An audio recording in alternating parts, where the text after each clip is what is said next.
Assalamualaikum warahmatullahi wabarakatuh. Hai anak-anak, ketemu lagi bersama Ustazah Eva. Kali ini Ustazah Eva akan menjumpai kalian tentunya dalam video pembelajaran fikih kelas 3. Bagaimana kabarnya hari ini? Tentunya sehat ya, dan semakin semangat meskipun belajarnya dari rumah. Kali ini Ustazah Eva akan menerangkan tentang pelajaran bab 3, yaitu tayamum. Nah, setelah itu sebelum kita memulai, kita bersama-sama membaca doa terlebih dahulu ya. Bismillahirrahmanirrahim. Rabbi zidni ilma warzuqni fahma. Amin. Pengertian tayamum adalah menyapukan debu yang suci pada muka dan tangan sebagai pengganti wudhu dan mandi besar. Ustazah ulangi lagi.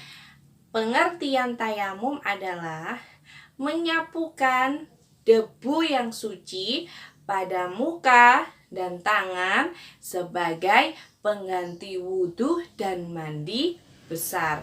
Ustazah ulangi lagi. Pengertian tayamum adalah menyapukan debu yang suci pada muka dan tangan sebagai pengganti wudhu dan mandi besar.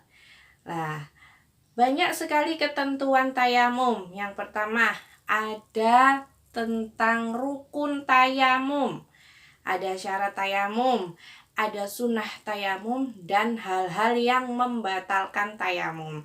Pertama-tama Ustazah Eva akan menjelaskan terlebih dahulu tentang syarat tayamum. Yang pertama, tayamum boleh dikerjakan apabila memenuhi beberapa syarat tayamum. Yang pertama, tidak ada air. Lah, tayamum bisa dikerjakan atau bisa dilakukan ketika tidak ada air. Misalnya kita lagi kekeringan air, PDAM di rumah kita mati, sumurnya kering. Lah, itu kita boleh melakukan tayamum. Syarat tayamum yang kedua adalah sakit yang tidak boleh terkena air. Lah, sakit apa itu ya? Sakit di sini dikategorikan sakit yang parah, yang benar-benar tidak boleh terkena air. Yang dikhawatirkan nanti kalau orang sakit ini memaksa terkena air, malah akan menambah parah sakitnya. Makanya sakit yang benar-benar tidak boleh terkena air boleh untuk melakukan tayamum. Syarat tayamum yang ketiga, telah masuk waktu sholat. Lah, telah masuk waktu sholat ini juga boleh mengerjakan tayamum. Yang keempat, memakai debu yang suci. Tayamum nggak boleh sembarang debu ya anak-anak ya. Tayamum ini harus menggunakan debu yang suci. Debu yang sucinya carinya di mana ya? Bisa juga ada di tembok. Debu yang menempel di kaca itu boleh dipakai sebagai tayamum. Tapi kalian lihat di dindingnya, di temboknya, itu di situ ada kotoran nggak di dindingnya? Kalau tidak ada, boleh memakai debu yang suci, gitu ya. Yang kelima, dalam perjalanan jauh. Dalam perjalanan jauh ini biasanya disebut dengan orangnya, biasanya disebut dengan musafir. Nah, si musafir ini boleh mengerjakan atau boleh melakukan tayamum jika perjalanannya sudah jauh. Boleh ya. Biasanya ini di orang-orang melakukannya bisa di kereta, bisa di pesawat, pas waktu mengerjakan perjalanan jauh. Kondisinya pas waktu perjalanan jauh. Terus yang kelima, yang keenam, karena sulit mendapatkannya. Sudah dicari dimanapun tidak ketemu yang namanya air. Akhirnya ya sudah, nanti keburu waktu sholat habis, kita menggunakan berwudu, kita ganti dengan bertayamum. Itu juga boleh, karena kita sudah mencari, tidak menemukan air, maka kita bisa mengganti berwudu itu dengan bertayamum. Yang ketujuh, air yang ada suhunya atau kondisinya mengandung kemudorotan. Seperti apa ya? Air ini misalkan kita sudah mencari air di mana-mana, tapi tidak ada. Yang ada hanya air yang sudah bercampur suhunya. Misalkan di rumah itu hanya ada air yang sudah dimasak, air matang yang sudah dimasak. Apakah harus berwudu menggunakan air itu? Maka sebaiknya jangan menggunakan air yang sudah tercampur suhunya. Lebih baik kita menggunakan atau menggantinya dengan bertayamum. Itu adalah macam-macam syarat bertayamum. Sekarang Ustazah pindah ke rukun tayamum. Rukun tayamum yang pertama adalah membaca niat. Sebelum kita memulai bertayamum, kita membaca niat tayamum terlebih dahulu. Boleh diucapkan di dalam hati, boleh juga dilafalkan ya. Yang kedua, rukun dari tayamum adalah mengambil atau mengusap debu pada muka ya. Mengambil debu yang suci untuk diusapkan pada muka. Itu adalah rukun tayamum yang kedua. Terus rukun tayamum yang ketiga adalah menyapukan debu itu kedua tangan kita ya.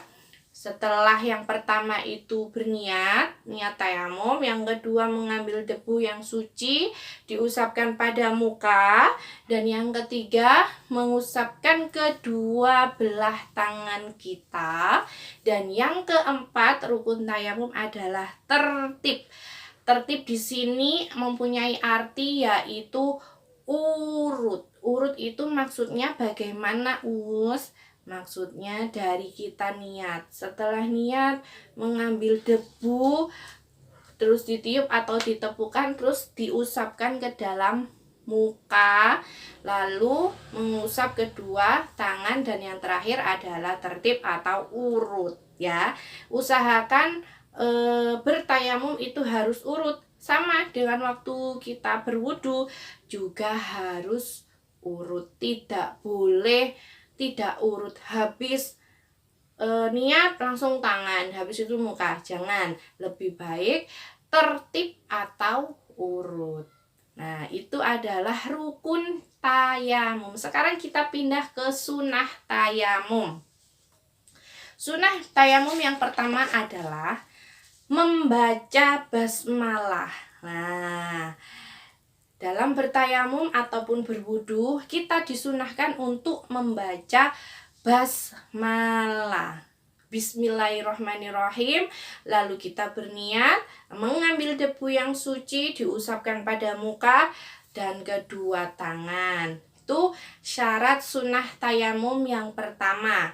Yang kedua adalah mendahulukan anggota yang kanan. Apapun itu perbuatan yang baik harus dilakukan atau didahulukan pada anggota yang kanan terlebih dahulu ya.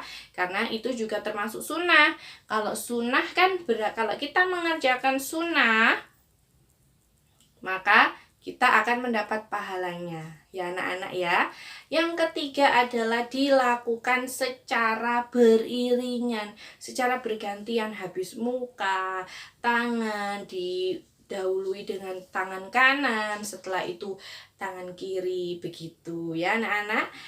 Itu adalah sunnah tayamum. Yang terakhir, Ustazah akan menerangkan tentang hal-hal yang membatalkan tayamum. Ada yang sudah tahu? Tayamum itu batal apabila terkena apa? Tayamum batal itu apabila kenapa? Ada yang tahu? Ya alhamdulillah kalau sudah ada yang tahu. Kali ini bersama-sama kita belajar hal-hal yang membatalkan tayamum. Yang pertama, semua yang membatalkan wudhu jelas membatalkan tayamum. Ustazah ulangi lagi. Semua yang membatalkan wudhu maka membatalkan tayamum. Membatalkan wudhu itu apa saja? Pertama, bisa kentut. Kedua, buang air besar, buang air kecil. Terus bersentuhan kulit laki-laki sama perempuan, baik disengaja atau tidak disengaja. Terus dan lain sebagainya. Yang membatalkan wudhu jelas membatalkan tayamum. Terus yang kedua adalah hilangnya penghalang. Nah, hilangnya penghalang ini juga bisa membatalkan tayamum. Nah, seperti apa hilangnya penghalang itu? Misalkan kita sudah berwudu atau kita sudah bertayamum nih, tiba-tiba airnya nyala, tiba-tiba ada air, maka pada waktu itu tayamum kita langsung batal. Terus bagaimana, Us? Apa yang harus kita lakukan? Ya kita berwudu sebelum sholat. Lain halnya jika kita sudah bertayamum tapi airnya belum nyala, lalu kita sholat, itu tidak apa-apa. Yang tidak boleh atau yang batal adalah kita sudah bertayamum, belum sholat, tapi airnya sudah ada, airnya nyala, maka tayamum kita batal. Maka segera kita untuk berwudu untuk mengerjakan sholat. Nah itu. Terus tayamum ini hanya berlaku untuk satu sholat fardu ya anak-anak. Misalkan Ustazah mau sholat duhur tapi tidak ada air. Ustazah sudah mencari kemana-mana tidak ada air. Akhirnya Ustazah bertayamum. Nah, untuk mengerjakan sholat duhur. Setelah itu, nanti kalau sholat asar ya Ustazah harus bertayamum lagi. Tidak boleh tidak bertayamum, harus bertayamum lagi. Bertayamum hanya berlaku untuk satu sholat fardu. Nah, sampai di sini pembelajaran kita tentang bab tayamum. Kurang lebihnya Ustazah Eva minta maaf jika ada kesalahan, baik yang tidak disengaja, tutur kata Ustazah Eva yang kurang berkenan, atau sikap Ustazah Eva yang kurang berkenan. Mohon dimaafkan ya. Akhirul kalam. Wassalamualaikum warahmatullahi wabarakatuh.